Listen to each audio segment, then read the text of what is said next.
এটাও দেখা গেছে যে কোভিড পর্বে যখন মানুষ খেতে পারছিল না, তখন এই প্রাক্তন মন্ত্রী সুজিত বসু তার বিভিন্ন অ্যাকাউন্টে প্রচুর পরিমাণে কোটি কোটি টাকার অর্থ ও কোটি কোটি টাকা অনুপ্রবেশ করেছে।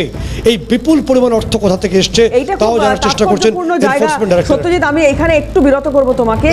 লকডাউনে যে সময় হয়তো অনেক মানুষের দুবেলা দুমুঠো অন্ন জুটছে না, সেই সময় এক মন্ত্রীর কলেবর ফুলে ফেপে উঠছে। সাংঘাতিক একটা জায়গা, আমি আসার চেষ্টা করবো ওই জায়গায়। তার আগে জানিয়ে রাখি বিশিষ্ট আইনজীবী ফিরদৌস শামীম আমাদের সঙ্গে যোগদান করেছেন। সত্যজিৎ, তোমার প্রশ্ন। হ্যাঁ, আমি আসছি এক্ষুনি শামীম সাহেবের কাছে।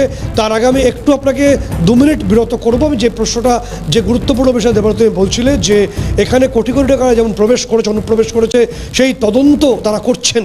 পাশাপাশি আমি শামীম সাহেব আমাদের সঙ্গে আছেন, যে বিষয়টা জানানোর চেষ্টা করবো, যেটা আমরা উজ্জ্ব রেখে যাচ্ছি, যেটা আমরা বলেছি যে কোন কোন ক্ষেত্রে নতুন করে খাতা খুলতে চলেছে।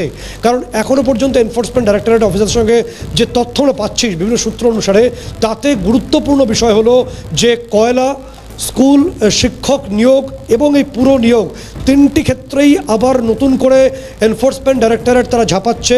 তার কারণ এর আগে এসএসসি বলটাকে নিয়ে গোল গোল খেলাচ্ছিল। যে মুহূর্তে রাজ্য সরকারের দায়িত্বে বিজেপি এসে গেছে, এসএসসি আর এটা করতে পারবে না বা করবে না।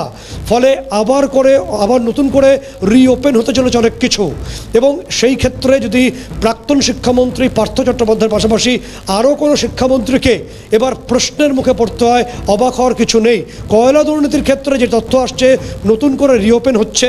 আমরা বলে রাখছি যে কয়লা দুর্নীতি নতুন করে খাতা খুলছে এবং এক্ষেত্রে শওকত মোল্লার নাম যেমন আছে, প্রাক্তন মন্ত্রী মলয় ঘটকের নাম রয়েছে এবং কোনো একজন অতি প্রভাবশালী এ রাজ্যের নেতা, যার সঙ্গে নিউ টাউনের একজন বিধায়কের স্বামীর ওতপ্রোত সম্পর্ক, সেখানে কয়লা দুর্নীতির প্রচুর টাকা তার কাছে রয়েছে বলে ইডি কর্তারা জানতে পারছেন এবং সেই টাকা বাইপাস এবং একই সঙ্গে নিউ টাউনের বিভিন্ন আবাসনের ইনভেস্ট করা হচ্ছে।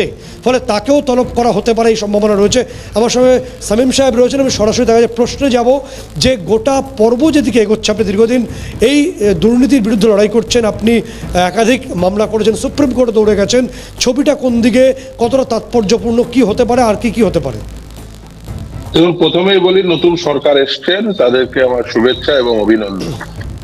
নতুন সরকার এসে তারা বেশ কিছু অত্যন্ত জনহিতকর পদক্ষেপ নিয়েছেন। প্রথম পদক্ষেপ যেটা আমার মনে হয়েছে, যেহেতু চাকরি সংক্রান্ত মামলাগুলো করি, সেটা হচ্ছে বয়স সীমায় 5 বছরের ছাড়। তার ফলে কি হবে, যে ছেলেমেয়েরা যারা এই সময়কালের মধ্যে শুধুমাত্র দুর্নীতির কারণে তারা সুযোগ পাননি, তারা সুযোগ পাবে।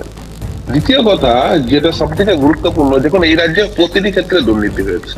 আপনি সুজিত বসুর গ্রেপ্তারের কথা বলছেন, আমার মনে পড়ে যাচ্ছে 2023 সালে, সেই সময় বিচারপতি ছিলেন অভিজিৎ গঙ্গোপাধ্যায় সাহেব, এবং সেই সময় এই যে ধরুন তদন্ত চলছিল, প্রাথমিক শিক্ষক নিয়োগের তদন্ত চলাকালীন অয়নশীল বলে একজনের বাড়িতে গিয়ে যখন ইডির আধিকারিকরা পৌঁছলো, গিয়ে দেখলো ও বাবা, শুধুমাত্র প্রাথমিক শিক্ষক নিয়োগ নয়, ওখানে মিউনিসিপ্যালিটির বিভিন্ন পদে, সে ড্রাইভার থেকে শুরু করে, মজদুর থেকে শুরু করে, গ্রুপ ডি পদ থেকে শুরু করে, প্রায় প্রতিটি পদে নিয়োগের ক্ষেত্রে এই অয়নশীলই দায়িত্বপ্রাপ্ত।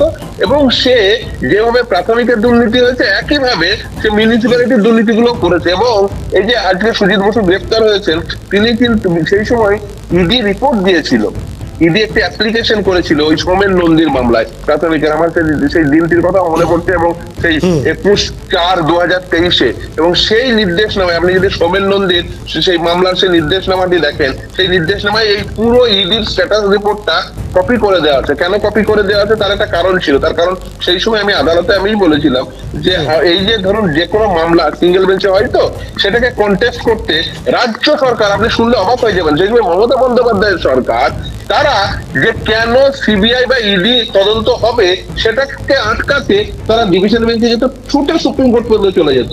এবং যেহেতু সাধারণভাবে কি হয় যে এই স্ট্যাটাস রিপোর্ট গুলো বা এই রিপোর্ট গুলো আদালতে মুখবন্ধ ফর্মে জমা পড়ে বা আদালতে জমা পড়ে, সেটা রিপোর্টের রিফ্লেকশন সবসময় অর্ডার শিটে থাকে না। ফলে কি হয়, যখন ইনিশিয়ালি প্রথমেই যখন মামলাটা ডিভিশন বেঞ্চে যাচ্ছে, ইনিশিয়াল স্টে হয়ে যেত বা স্টে হওয়ার সম্ভাবনা থাকতো। সেই জন্য এই আদালতকে বলেছিলাম, এবং আদালতের গোটা স্ট্যাটাস রিপোর্টটা সেই নির্দেশনামায় তুলে দিয়েছে। আপনি সেই সময় এই স্ট্যাটাস রিপোর্টটা যদি দেখেন, আমি সবটা অংশ পড়বো না, যদি আপনি সামান্য কিছুটা অংশ জাস্ট হ্যাঁ, বলুন আপনি। এটাতে জানিয়ে রাখি, সেটা হচ্ছে সেই সময়ই অয়নশীলের ওই যে যা ডকুমেন্ট পাওয়া গেছিল সেই সময়ই বলেছিল 200 কোটি টাকার দুর্নীতি, এবং বিভিন্ন মিউনিসিপ্যালিটির কথা সেই সময় উঠে এসেছিল। তার মধ্যে ছিল Kanchrapara, new Barrackpore, Kamarhati, Titagarh, Baranagar, Halisahar, south Dum Dum, north Dum Dum, Taki সেই সময়। এবং তারপরে বলেছে অর্থাৎ গুরুত্বপূর্ণ কথা বলছেন শামীম দা, একটা গুরুত্বপূর্ণ তথ্য একদম এনফোর্সমেন্ট ডাইরেক্টরেটের নথি তিনি উল্লেখ করছেন এই লাইভে। 0 আওয়ারে যে টাকি পুরসভা রয়েছে, নর্থ দমদম রয়েছে, সাউথ দমদম রয়েছে, কাঁচরাপাড়া রয়েছে, বিভিন্ন নিউ কাঁচরাপাড়া রয়েছে, ব্যারাকপুর, কামারহাটি, অর্থাৎ কলকাতা। টিটাগড়। আমি একটা বিষয় আমি একটু শামীম দাকে মনে করাবো যে এই সময় যে এনফোর্সমেন্ট ডাইরেক্টরেটের নথি ছিল সেখানে কলকাতা কর্পোরেশনের মজদুর বা গ্রুপ ডির যে দুর্নীতি হচ্ছে সেই তথ্যের উল্লেখ ছিল শামীম দা।